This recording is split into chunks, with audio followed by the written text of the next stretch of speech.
안녕하세요. 백설TV의 백설마녀입니다. 네, 오늘은 소개팅에 대해서 말씀을 드리려고 합니다. 소개팅을 해준 경험은 굉장히 많습니다. 제 첫 번째 영상에서 말씀드렸듯이 지금 결혼한 커플이 8커플이고 또 사귀고 있는 커플이 한 커플 있다고 말씀드렸잖아요. 아직 사귀고 있는 거 맞니?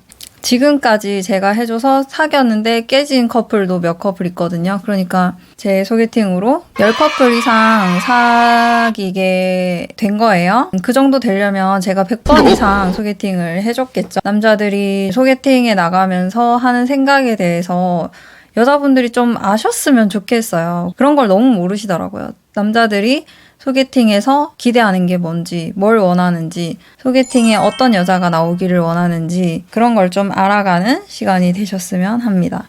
주변에 소개팅을 많이 해본 친구한테 혹시나 해서 물어봤어요. 너는 소개팅의 필살기가 뭐라고 생각하냐? 여자친구한테 물어봤습니다. 그러니까 당연히 예쁘고 어리고 잘 웃어주고 맞장구 잘 쳐주면 되는 거지 라고 얘기를 하더라고요. 네, 그 세 개가 맞죠. 어리고 예쁘고 맞장구 잘 쳐주고 리액션 잘 해준다는 거죠. 별다른 필살기가 없어요. 소개팅에서는. 예쁘면 장땡입니다. 다른 필살기는 없냐고 하니까 그 옆에 있던 친구가 다 필요 없어 살 빼라고 해 그러더라고요. 네, 정말 그게 리얼 팩트인 것 같아요. 소개팅은 예쁘면은 잘 됩니다. 너무 외모 지상주의라고 생각을 하시나요? 근데 여러분들은 여러분보다 연봉이 작은 남자를 소개팅에서 만나서 굳이 사귀고 싶으신가요? 아니면 여러분보다 키가 작은 남자를 굳이 소개팅에서 만나서 사귀고 싶으신가요? 그렇진 않을 거 아니에요. 굳이 우리가 스펙 떨어지는 바보 온다를 소개팅에서 만나서 자원봉사하려고 그 사람 만들어주려고 소개팅에 나간 거 아니잖아요. 그 남자들도 봉사활동하러 소개팅에 나오는 거 아니에요. 더구나 심지어 남자들은 소개팅에 나와서 돈까지 쓰죠. 식사비까지 쓰기 때문에 남자들이 거는 기대라는 게 있기 때문에 여자들도 충분히 남자들의 기대에 맞는 컨셉과 외모로 나가야 된다고 생각을 해요. 자, 그러면은 남자들이 원하는 컨셉이 어떤 건지 알아가 보도록 하겠습니다. 주선자가 여자일 때보다 주선자가 남자일 때 소개팅 승률이 더 올라가요. 왜냐하면은 남자들의 스펙은 어느 정도 수치화되는 게 많아요. 여자들이 남자 소개팅 받을 때 주로 궁금해하는 것들이 뭐 회사는 어디냐, 학생이라면 학교는 어디냐, 키는 얼마고, 연봉은 얼마고, 차는 뭐 타고 다니냐, 집에 엄마 아빠는 뭐해, 이런 거 물어보는 애들도 있거든요. 그런 것들은 다 전부 다 딱딱딱 객관적으로 수치적으로 대답을 해줄 수 있는 거잖아요. 그리고 저는 남자 여자 둘 다 공평하게 사진도 보여줍니다. 근데 남자들은 그 셀카 빨이 여자보다는 약하잖아요. 오히려 실물을 봤을 때 더 괜찮은 남자애들이 많거든요. 그렇기 때문에 여자가 이미 알고 있는 스펙들은 변함이 없고 굳이 소개팅에 나가서 얼굴 보고 그렇게 실망할 일은 잘은 없다는 거죠. 물론 사진 보면서 이렇게 생각하는 여자들도 있겠죠. 아, 그래도 실물이 이거보다는 낫겠지 하고 나갔는데 실물이 사진이랑 비슷해. 그러면 실망할 수도 있겠죠. 근데 이제 남자들이 소개팅에서 만나고 싶은 여자상은 어때요? 예쁜 여자잖아요. 그게 굉장히 객관적이지가 않고 조금 주관적이에요. 그리고 남자 눈에 예쁜 여자가 나와야지. 여자 주선자 눈에 예쁜 여자가 나오면은 소개팅이 말짱 도루묵이 된다는 얘기인 거죠. 그리고 소개팅에 나가는 여자분들이 또 아셨으면 좋겠는 것이 남자와 여자가 이성을 볼 때 좀 다른 게 있어요. 내가 어떤 배우자를 만나고 싶으냐에 대해서는 저는 두 가지 관점이 있다고 생각을 해요. 먼저는 내 얼굴보다는 더 예쁜, 내 얼굴보다는 더 잘생긴 사람을 만나서 나보다 더 나은 이세를 낳고 싶다라는 욕구가 있을 수도 있죠. 유전적인 욕구, 욕심인 거죠. 그 다음에 두 번째는 내 주변을 둘러싸고 있는 의식주가 더 화려해졌으면 좋겠다. 예를 들면 나는 한 달에 300만 원 버는 여잔데 한 달에 500만 원 버는 여자처럼 살고 싶어요. 그러면 어떻게 해야 돼요? 한 달에 700만 원 버는 남자를 만나면 됩니다. 그러면은 최소 500만 원 버는 여자들만큼 돈도 쓰면서 살 수 있고 뭐 모텔 갈 거 호텔 가고 뭐 분식집 갈 거 멋진 레스토랑 가서 사진도 찍고 인스타에 올릴 수 있잖아요. 그런 욕구들이 있다는 거예요. 더 나은 유전자를 얻고 싶은지 더 예쁜 사람이랑 살고 싶은지 있는지, 그리고 그것보다는 내 주변을 둘러싸고 있는 의식주가 더 화려해졌으면 좋겠다는 욕구. 이 두 개 중에 뭘 선택하느냐의 차이라고 생각을 해요.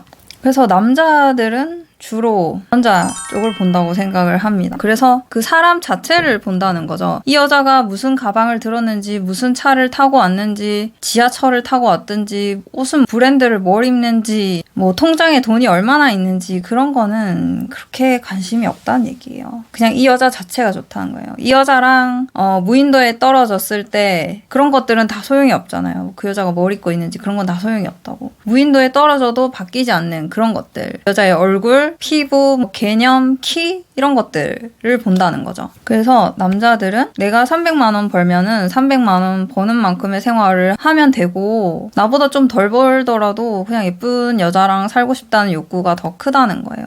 물론 남자들도 요즘에는 직업을 많이 봅니다. 근데 그게 연봉이 높았으면 좋겠다라는 그런 욕구보다는 과거에 어떤 인생을 살았는가를 직업으로 통해서 유추해 볼 수가 있어요. 그러니까 그 여자 자체를 보는 관점인 거죠. 이 여자가 지금까지 어떻게 살아왔는지. 여자 배우자로서 굉장히 인기 있는 직업이 뭐 선생님, 아나운서 이런 직업군이잖아요. 모범생 라이프를 살아야 되잖아요. 둘 다 공부도 좀 잘해야 되고, 좀이 아니죠. 많이 잘해야 되죠. 둘 다 공부도 많이 잘해야 되고, 또 그런 여자분들이 당연히 2세도 좀 모범적으로 키울 수 있잖아요. 보면은 2세들이 대략 얼굴이나 외형은 아빠를 닮고 머리는 엄마를 닮는다는 그런 말이 있어요. 그게 머리를 닮는다기보다는 제 생각에는 엄마의 생활 양식 같은 걸 배우니까 뭐 학습 양식 같은 것도 다 보고 자라서, 그리고 엄마가 지도하는 것들도 많고 해서 엄마 성적을 따라간다 이런 말들도 있잖아요. 그러니까 남자들이 그런 관점에서 보는 거죠. 그리고 선생님이나 공무원 같은 경우에는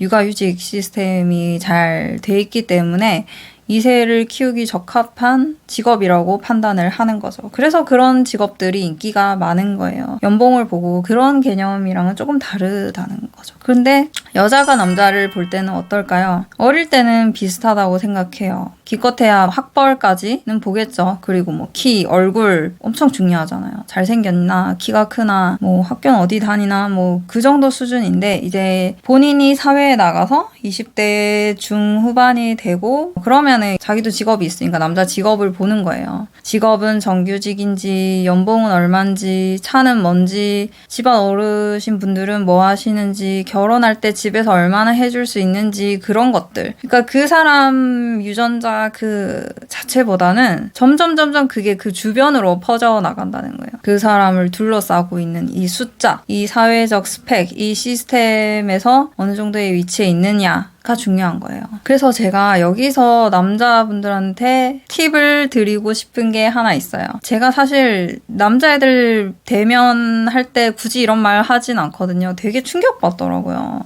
여자는 남자를 둘러싸고 있는 것들에 대해서 더 관심이 많다고 했잖아요. 그래서 키가 작거나 어깨가 작은 남자분들일수록 좀 큰 차를 타셨으면 좋겠어요. 그게 굉장히 생각보다 어필이 많이 됩니다. 굳이 외제차를 타라 이런 건 아니고요. 그냥 큰 차를 타면은 그게 굉장히 갭이 큽니다. 큰 차에 남자랑 있으면은 그 남자가 차주일 때 이렇게 같이 있다 그러면은 굉장히 그 사람이 커 보입니다. 이게 이 차 자체가 그 사람의 아우라가 되는 거예요. 이거 정말 리얼이거든요. 말 그대로 이 남자의 차는 호랑이 굴인 거예요. 뭐 호랑이 굴에 잡혀가도 정신만 차리면 산다 이런 말 있잖아요. 여자들이 그 호랑이 굴에 들어가면은 정신 차리기 힘듭니다. 약간 체격적으로 컴플렉스가 있으신 남자분들은 큰 차 사셨으면 좋겠어요. 다시 정리를 해보자면은 남자는 여자를 볼 때 그 사람 자체를 본다. 그리고 이 여자 지금의 직업을 보면서 지금까지 살아온 과거를 보고 내 2세가 그 이상까지는 크겠지라는 기대 심리가 있습니다. 그래서 남자는 이 여자와 결혼함으로써 자신의 시각적인 즐거움, 그리고 아름다운 2세 유전자, 그리고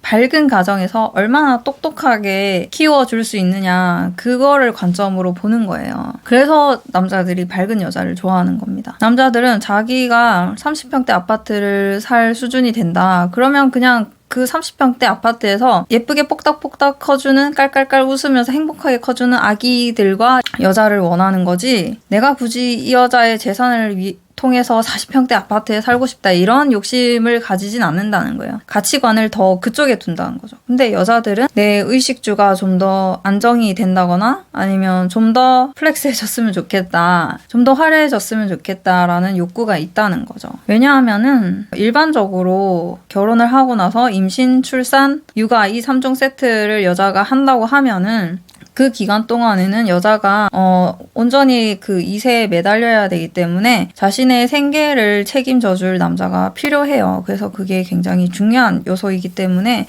본능적으로 좀 안정적인 의식주를 책임져 줄 수 있는 남자를 원하게 되는 거죠. 그리고 또 여자들이 정말 좀 알아줬으면 하는 게, 본인들이 남자를 볼 때 나이를 별로 중요하게 생각을 안 하는 경향들이 있잖아요. 제가 그전에 제발 나이 많은 남자 만나지 마라는 동영상을 찍을 만큼 여자들이 별로 남자 나이를 그렇게 따지지 않잖아요.